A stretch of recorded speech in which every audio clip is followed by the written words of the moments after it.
there is starting the Champs-Élysées Avenue. So if you have good eyes, you can see in the distance another arch, much bigger, the famous one, fortified spot. Then after the fortress being not used anymore, because we had no more wars with the British, so the fortress was pulled down. Chapel, it's a museum, so it can be visited, and very famous for the collection of stained glass windows.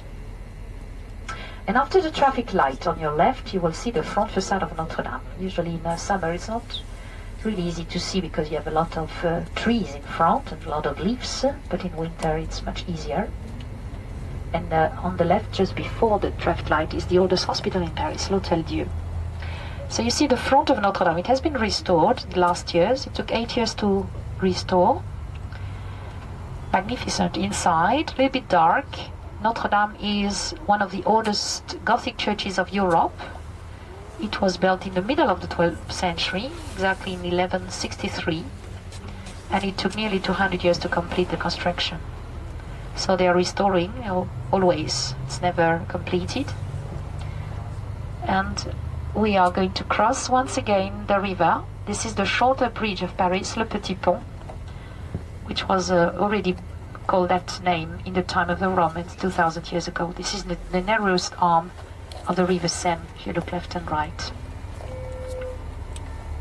And this is in front of you the Latin Quarter, the left bank. And the Latin Quarter is one of the most picturesque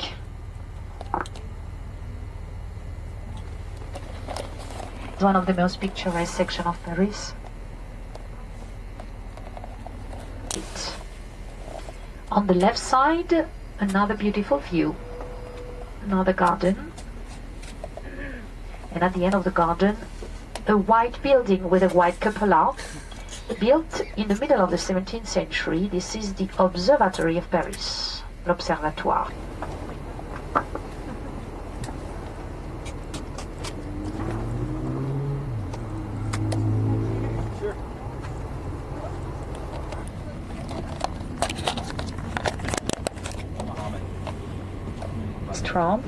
The cinema and the post office.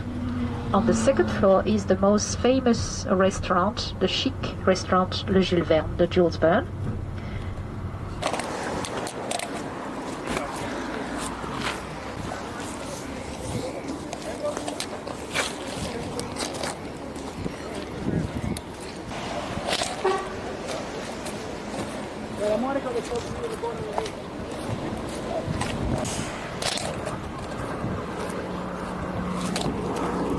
Tall.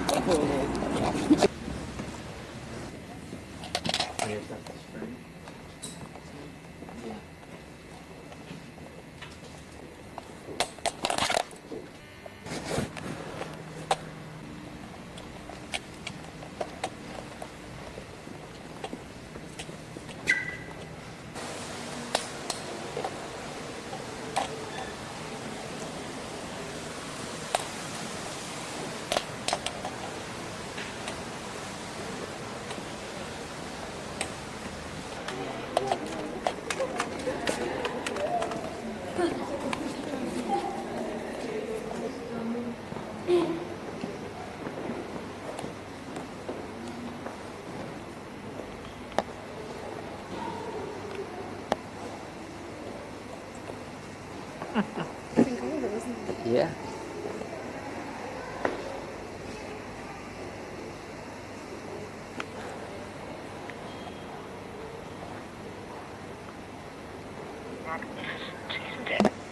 And impressive too. But imagine how much more impressive it would have been for Roman visitors to have walked into what must have been one of the largest buildings they had ever seen. For this entire bathhouse was covered by one great arching roof and lit from the top by high windows through which the sunlight streamed down onto brightly painted walls.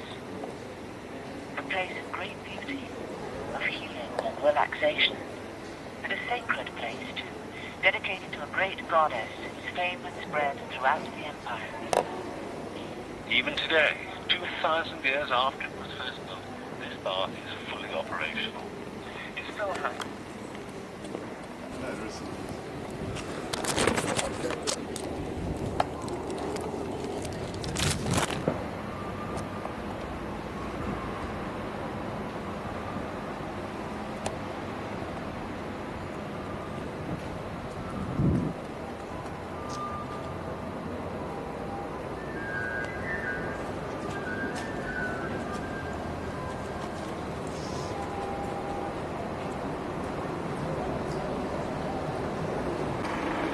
1860 and 1875, that was the time of an emperor called Napoleon III, who is a relative of the famous Napoleon Bonaparte. He was his nephew.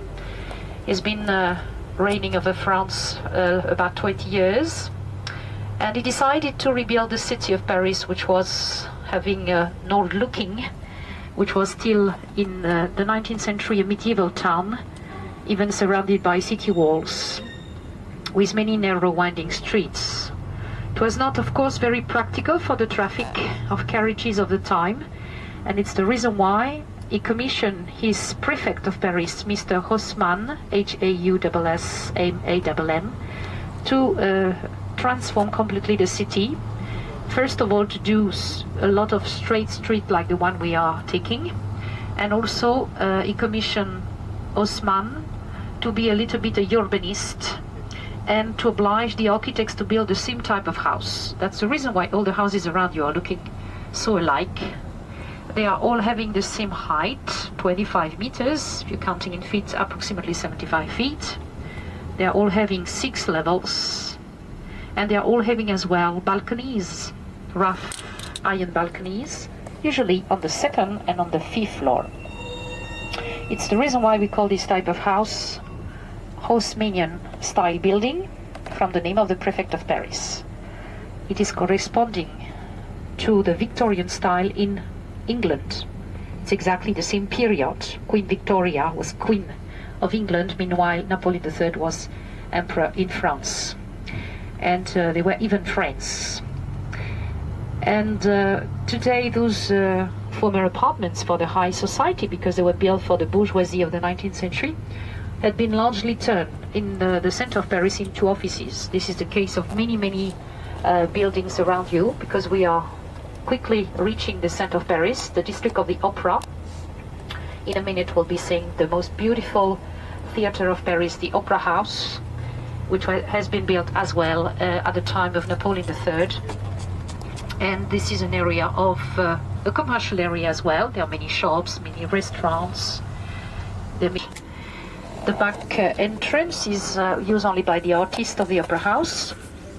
It is still the famous School of Ballet, and the School of Ballet was created a long time ago. The Academy of Ballet, French ballet, was created in the 17th century at the time of King Louis XIV, the Sun King, and this was built under the reign of Napoleon III once again, between 1860 and 1875. The side entrance that you will see in a minute on your left is not used anymore today, was used by the high society in the late 19th century. You see the ramp that they were using when they were arriving by carriage.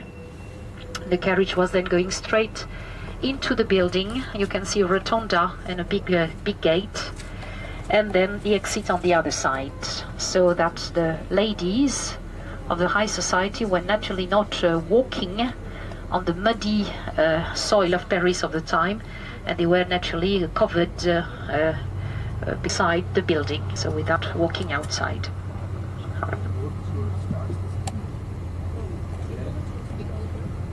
The gilded bust represents the architect Charles Garnier, young architect.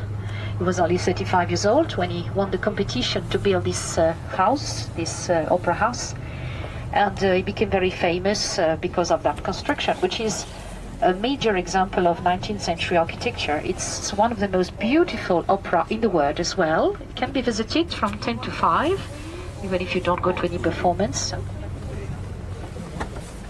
And now you're going to see the front, which is now the main entrance used. And when you get inside, there is a big lobby, and at the back of the lobby, the famous and grandiose, one of the most famous and luxurious hotel of Paris, created in 1898 by Mr. Ritz, man from Switzerland. A lot of famous people are coming there, like Madonna. She's taking usually the suite of Coco Chanel. Coco Chanel, the famous French designer, who has been living more than 15 years in the royal suite of this hotel. And that's also where Princess Diana spent the last night before she had the accident in 1997. And in the middle of the square, you can see replacing the former statue of King Louis XIV, which was here originally, and which was melted down to the cannons during the Revolution. You can see a bronze column, which is telling you the story of the Battle of Austerlitz. It's a famous victory won by the French army of Napoleon I in 1805. And on the top is the statue of Napoleon. And this bronze column is made with the cannons of the battle. 1,250 cannons were melted down after the battle to do the column. On the left side of the square as well, number 12, where is today that advertising you can see of a couple for the jewelry Chaumet, exactly. Louvre. It's the biggest museum in the world. It used to be the Royal Palace. It was built from the 16th to the 19th century. The main entrance of the Louvre is that modern glass pyramid, which is now the entrance since 1989. It's due to a Chinese-American architect, Liu Mingpei. Oh, okay. All around you see the three main wings of the Louvre. The Louvre covers 19 hectares, about 40 acres. And to the left as well, you can see the statue of Louis XIV, the Sun King on horseback. It's a copy in lead. The original is in Versailles, in white marble. See a nice view over the Champs-Élysées Avenue, which is visible a little bit in a distance. And first you see like a column with a top gold. It's the Egyptian obelisk of Luxor. And this obelisk of Luxor is adorning the center of a huge square we'll see later, Place de la Concorde.